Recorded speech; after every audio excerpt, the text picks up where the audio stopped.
Hey church, welcome to Church Online. If it is your first time here, why don't you scan the QR code below and we'd love to chat with you and find out how you enjoyed the service. But hey, why don't invite somebody to the stream right now? Copy the link, WhatsApp it to somebody and get them to church. It's another way to get Jesus to someone. It's going to be a great time.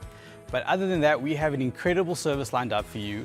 Do not forget, on the 31st of December, we have two services, the 8 a.m. and 9:45 a.m. service. Do not miss it. It's going to be great. Let's start the new year right. Other than that, have an incredible time with us, and we hope this message helps you.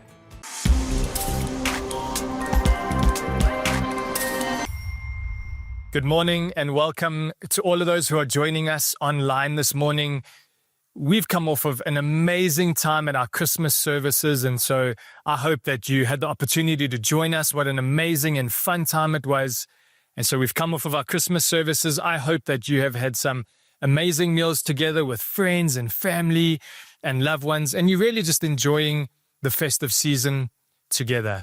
I have the amazing opportunity to bring the word this morning, and what an incredible opportunity and an honor it is. And so I just want to take a moment very quickly to honor our pastors, Pastor Trevor and Nikki, for allowing me to share the platform with you. I am honored to be standing in this space, sharing this moment with some incredible people.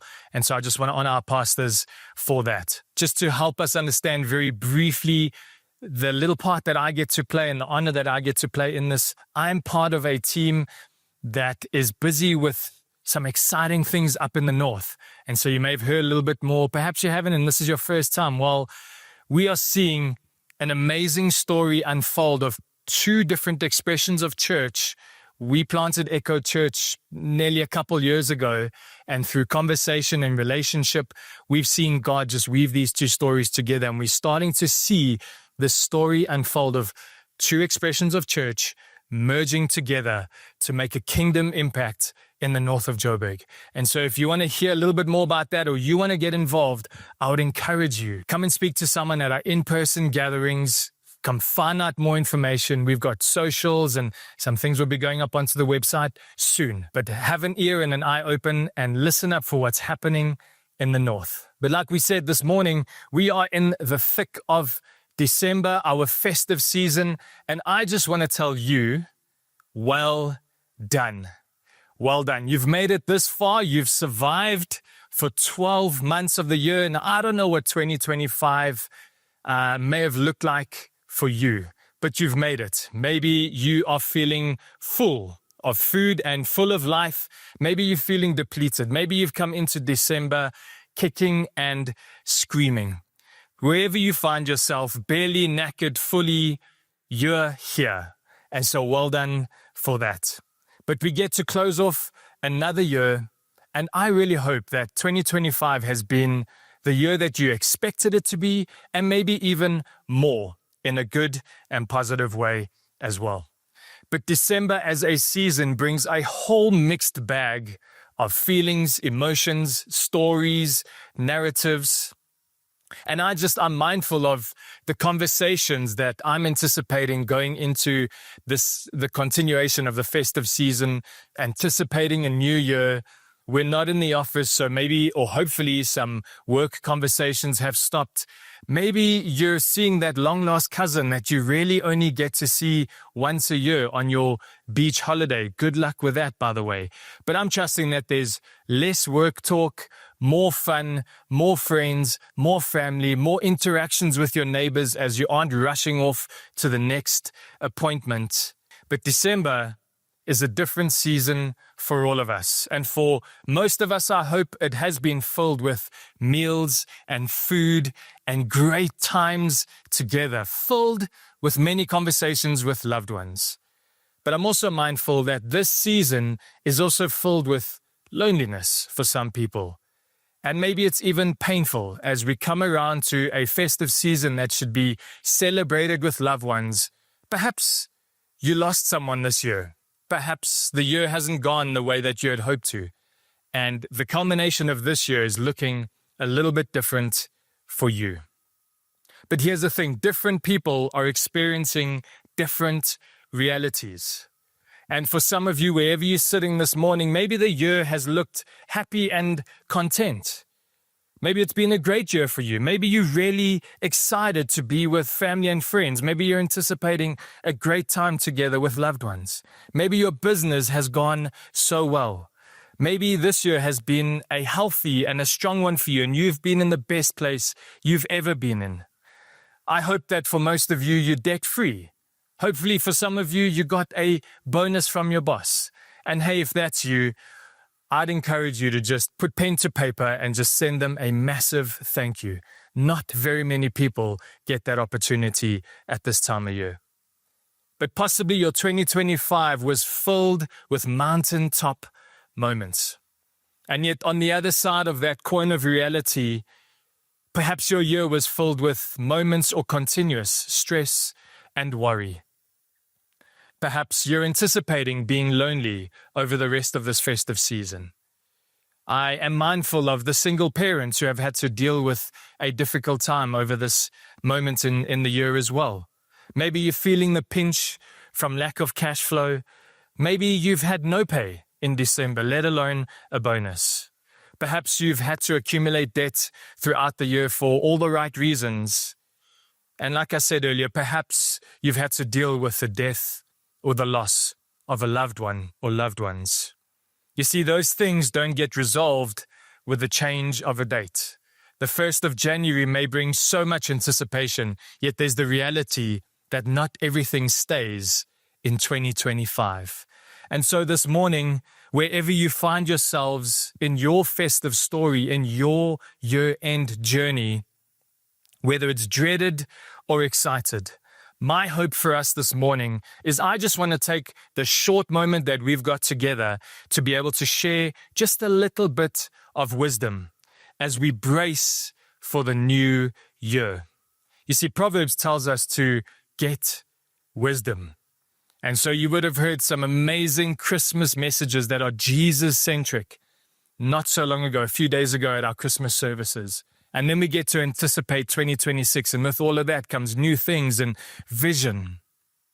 But wherever we find ourselves, whatever conversations you're walking into, whatever rooms you're moving into, hopefully a little bit of a drop of wisdom for us to share this morning.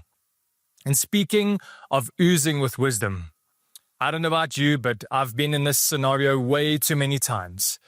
But have you ever been in a conversation and you happen to say something slipped out of your mouth, and by the time that your brain caught up with what was coming out of your mouth, you knew that the fallout on this was not going to be good?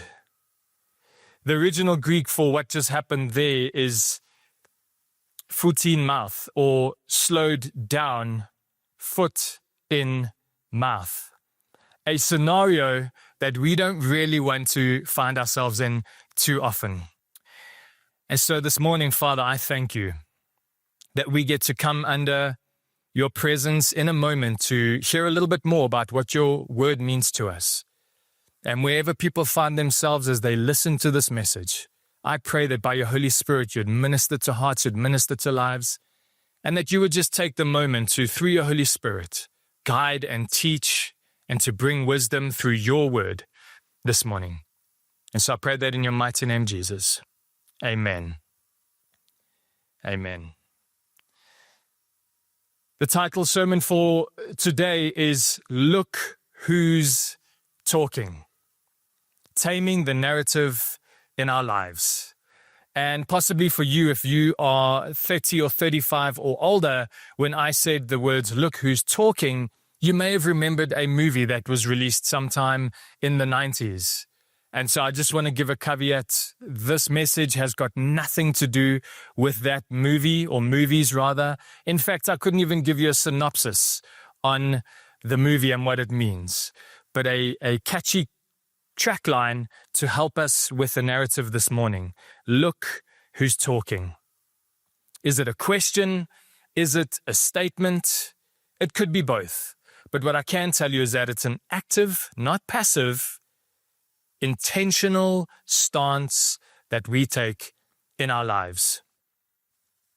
And then taming the tongue, taming the narrative in our lives, this too is an active and intentional process that we take. You see, James 3 talks about taming, or depending on the translation that you're reading, controlling the tongue.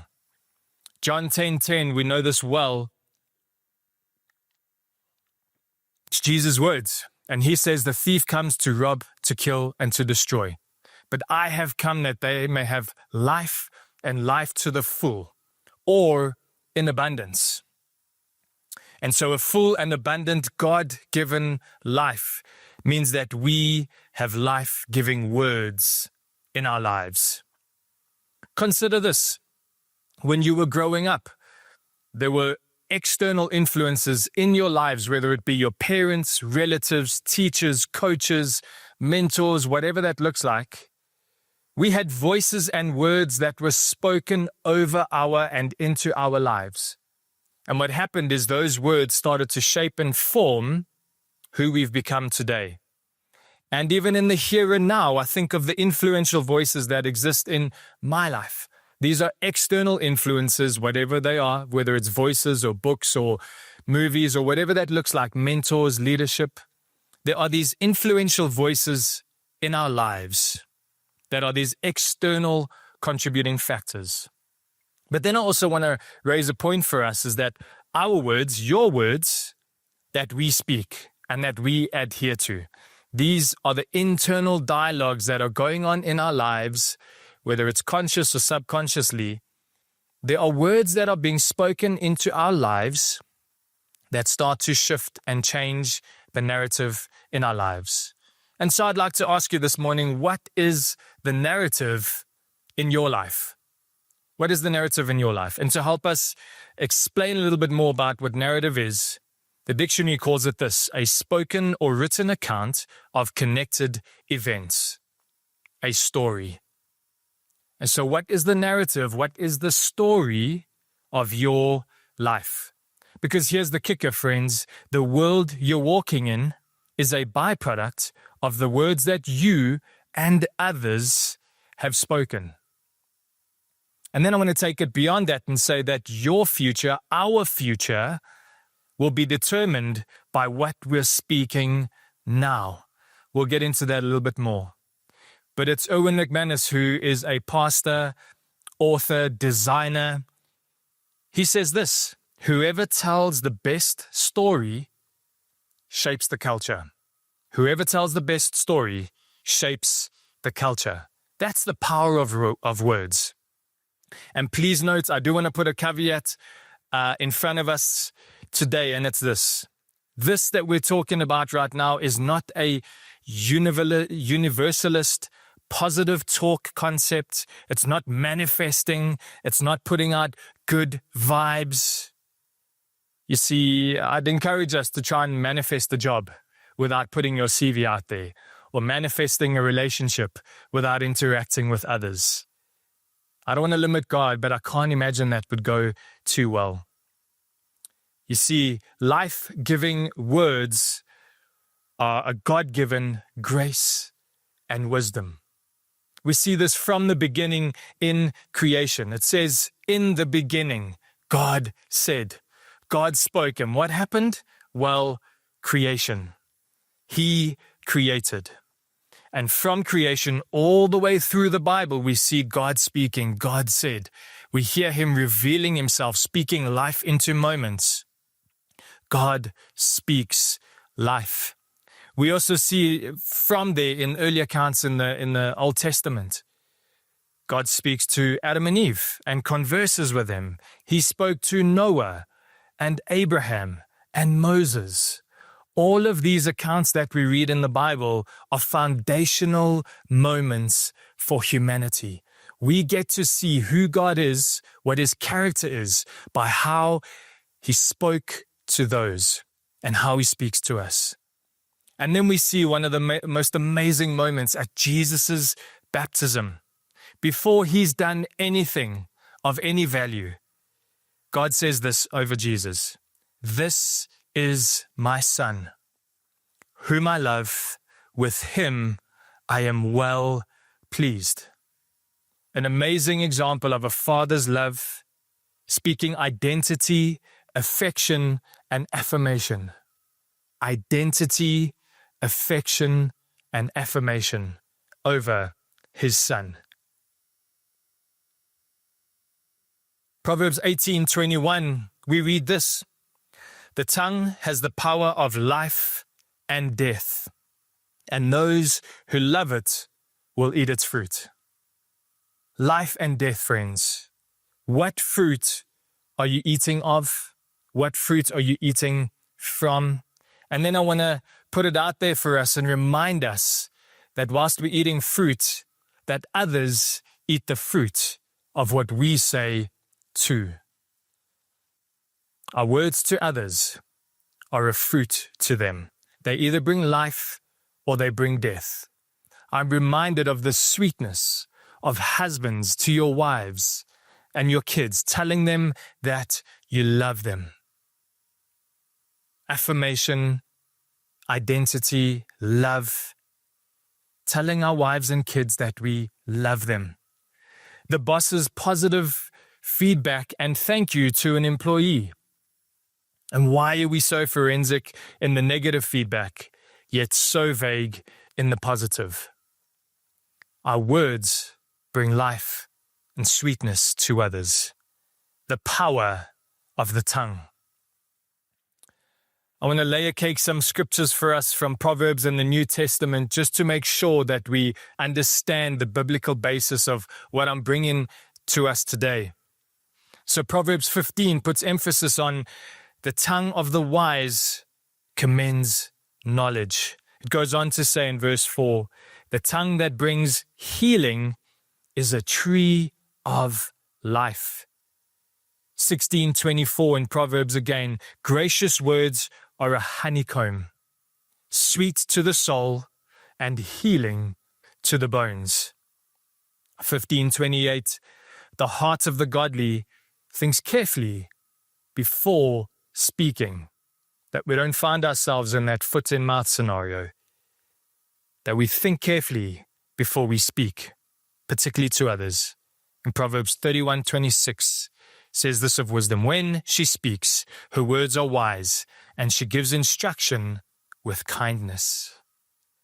And some New Testament perspectives for us as well, whilst we layer caking all of these scriptures. Matthew 15 goes like this. What goes into someone's mouth does not defile them. This is a time in space where there's a whole bunch of questions about what they can and what they can't eat. And so there's a teaching moment going on here. And it says that what goes into someone's mouth does not defile them. But what comes out of their mouth, that is what defiles them. Ephesians 4:29 tells us, do not let any unwholesome talk come out of your mouths, but only what is helpful for building others up according to their needs, that it may benefit those who listen. And last one for today, Colossians 4 verse 6 tells us this, let your conversation be always full of grace, seasoned with salt. The amazing thing about salt is that you just put a little bit of salt on your food and it brings out the flavors that was sitting remnant in it. There are many, many more examples of scripture that point to the power of our words. But in this moment, friends, can I remind us again that words have power? To bring a little bit of a different perspective on words today, here's a simple fact. What goes in equals what comes out. Luke 6 verse 45 helps us with this. It says, a good man brings good things out of the good stored up in his heart, and an evil man brings up evil things out of the evil stored in his heart. For the mouth speaks what the heart is full of. The mouth speaks what the heart is full of. And so, friends, I want to help us in this moment to understand that in our lives, what we put in, what we listen to, what we read, what we look at, the conversations that we have, the external voices that we allow in, what we put in is what's going to come out eventually, whether it's from an overflow, a reaction, or just general conversation. What we put in is what comes out. So what's going in? What's going into your life? What's going into your narrative? What is the story that is shaping and forming who you are? But what's going in? What are the intentional, and here's the interesting part, the unintentional things that we are consuming? The narratives that we possibly believing, the books and content that we're reading and consuming, the movies that we're watching, the lies that have been told and that we unfortunately believe, and the patterns that we continually reinforce. All of these things start to play their part in our narrative. And for some of us, I'm mindful that perhaps you haven't had those words that we read about earlier spoken over you. This is my son, whom I love. With him, I am well pleased. Perhaps you've never had those words spoken over you. Whether it's words from a father or a mother or a loved one or a mentor or a leader, possibly you've never had this narrative spoken over your life. And for that, I'm sorry. Where identity, affection, and affirmation are amiss. But here's the reality. We all have a journey to walk with our Father, to know our true identity in and of Him. And so wherever you find yourself as you hear this message, I'd encourage you to lean in and to embrace it. Embrace it. We also get to play our part in what's feeding us. And so just now I mentioned the things that we're watching and what we're consuming and the books that we're reading, the movies that we're watching, the stories and the patterns that are being reinforced. We get to play our part in what's feeding into our lives. And so I'd encourage us in this moment to be intentional with what we take in. You see, you can spend time scrolling social media or watching movies or reading books or whatever you want to choose in that. I would encourage us to be intentional about what the content of that is. What does that look like? You see, we can read books and we can read books. There are books that will positively build into our lives, and there's some books which is also quite fun to just relax. But can I encourage us to intentionally look at what is shaping and forming us? What are these things that are feeding us? And then also to be aware of the voices in our lives. You see, Proverbs tells us to seek wisdom and counsel. And so sometimes there's people in our lives, there's voices that are speaking to us that may not be building us up, that may not be pointing us to the kingdom of heaven, who may not be glorifying Jesus in our lives. Perhaps there's patterns of friendship circles or the people that we hang out with or even family that are bringing in negative narratives and they're reinforcing things in our lives that aren't going to move us closer to Jesus. We get to play our part in what's feeding us. What do we allow in? And then, like we said, what comes in is going to have a direct proportion to what's going out. And so some notes on that, on what's flowing out of us. And we'll remind us as a church that the call on the church is to actually shape culture. Jesus has chosen us as flawed vessels to bring his goodness to this earth. And so the call on the church is to actually shape culture. And how do we do that? Well, it's one word, one sentence, one life, one narrative, and one city at a time to shape and transform our culture. You see, friends, our Father speaks and his voice brings life. For those of us who are called and chosen by God, we have been affirmed, we have our identity in him. And so to the church, the encouragement is this, is to speak and to speak life, that we can start to see the culture around us taking shape, looking more and more like the kingdom of heaven. Our words are the overflow from our hearts. We read this in the scriptures earlier. You see, I've come to realize more and more that sometimes I talk too much. That's called babbling and doesn't really add much value to myself or anyone else. And then sometimes I don't say enough. And this is an honor thing. This is a value thing. And sometimes I miss the moments to bring value to people or to honor people, and I don't say enough. You see, what this is that it tells me of what's really in my heart. And so my perspective on a person possibly or a scenario, the words that I speak to those people or how I speak about those people are really just a reflection of what's in my heart. Sometimes I talk too much, yet sometimes I don't say enough. It's what's really in my heart. Now, the powerful thing about our words is that they have the ability to build, yet also the ability to break. Every word, every joke, every statement we make, I'd like to put it through a filter of this. Will this build or will this break? And so possibly the next time we're interacting with someone before something comes out of our mouth, perhaps that's a question that we can pause, consider, think about. Will this build or will this break? Will this bring honor or dishonor? The friends we speak to, our colleagues, our spouses, our children, the conversations that we're in, does this build or does this break? And this one's for free. Gossip and corner convos. You know those ones that need to happen around the corner or behind a closed door about a particular person? Those will never bring honor. Those will never build. The next powerful thing about our words is that they're like seeds that are sown.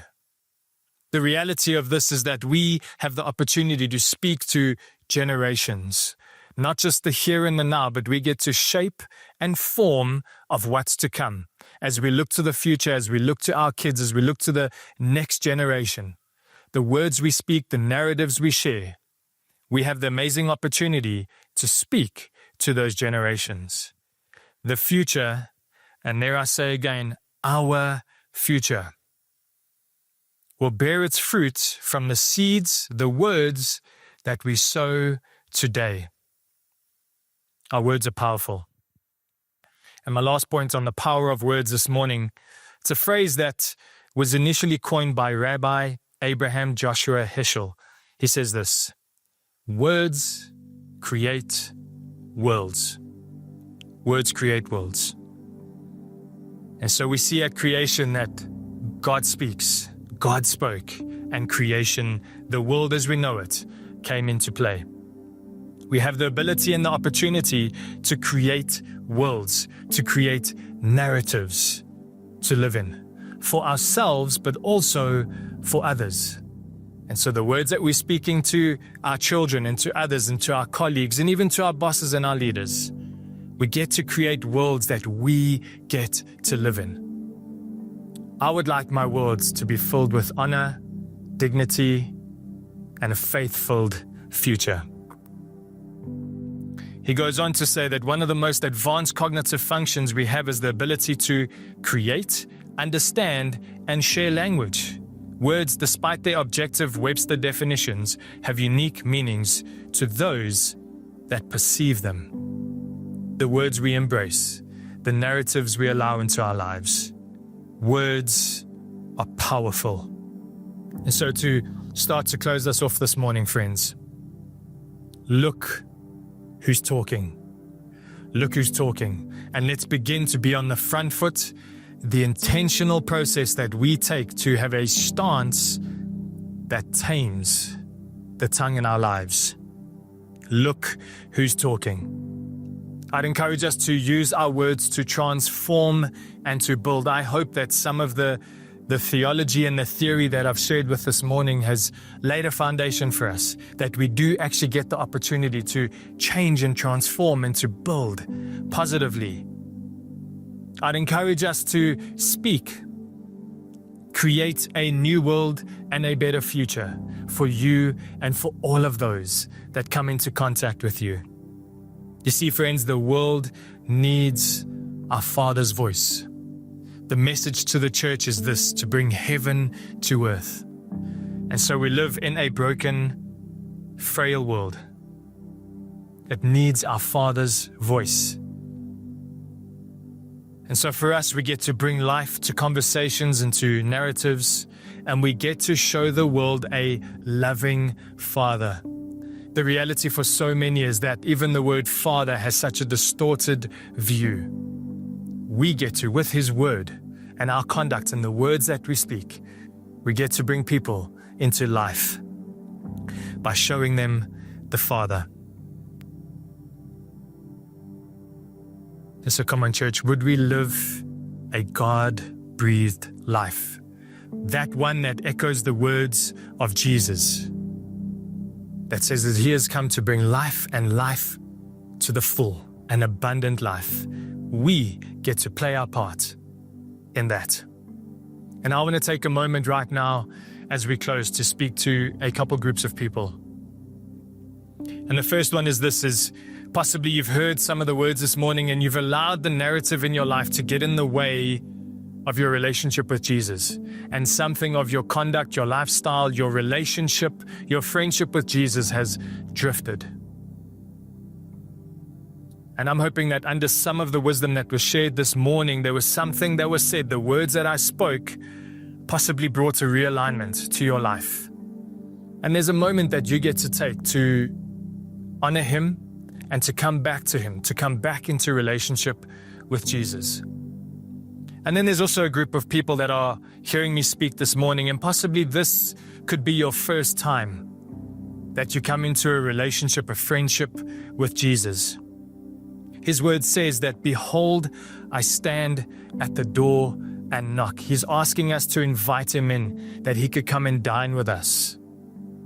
Let Him in as your friend this morning. Come into a friendship relationship with Him. The scriptures also tell us that if you believe in your heart and do what? Confess with your mouth, the power of our words. If you confess with your mouth that Jesus is Lord, here's the simple facts of the matter: you will be saved. And so if any of you have made a decision like that this morning to come into a friendship relationship with Jesus, I would encourage you to, first of all, you're hearing this message online, go and share what you have just done with a friend who has a relationship with Jesus. Go and tell someone about this. But more importantly, come into community, find a local church. And if you're in any one of the areas that we as a church meets as Bridge, come into community. We have some amazing people here. We'd love to help you on the journey. We've got a Bible to help you. And then we've got a very practical way that you get to walk your journey out with Jesus. And one of the next steps that you can take is to sign up for Fast Forward. And so there'll be some information on this video about that. You can sign up for Fast Forward. You can make contact with us. But can I encourage us, if you've made a decision this morning, go and tell someone and become part of the community. Hey, congratulations on your decision. We're very, very excited for you. If you've made a decision, why don't you scan the QR code below and it'll guide you on your next steps. And your next steps really is Fast Forward. Sign up, get involved. It's going to be epic. We're kicking it off with a bang. You do not want to miss it. We come together, we hang out, we chat over a meal and help you understand church life as you take this journey. Other than that, we can't wait to see you in person.